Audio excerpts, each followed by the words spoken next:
लातूर येथील बिडवे इंजिनिअरिंग कॉलेजच्या कॅम्पसमधील विद्यार्थिनींच्या वसतिगृहाच्या मेसमध्ये गॅस सिलेंडरला अचानक आग लागल्याची घटना।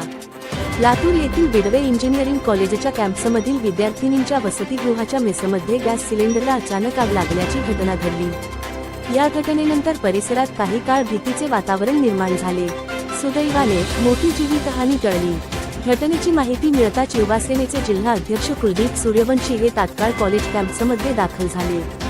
त्यांनी कॉलेजचे प्राचार्य यांच्याशी प्रत्यक्ष भेट घेऊन सविस्तर चर्चा केली। या चर्चेत आग नेमकी कशामुळे लागली, सुरक्षेच्या कोणत्या त्रुटी होत्या आणि भविष्यात अशा घटना टाळण्यासाठी कोणत्या उपाययोजना कराव्यात यावर भर देण्यात आला।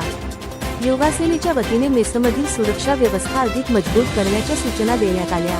तसेच गॅस सिलेंडर हाताळताना आवश्यक ती काळजी घेणे, नियमित तपासणी करणे आणि आपत्कालीन परिस्थितीत तत्काळ प्रतिसाद देण्यासाठी यंत्रणा तयार ठेवण्याबाबतही चर्चा करण्यात आली।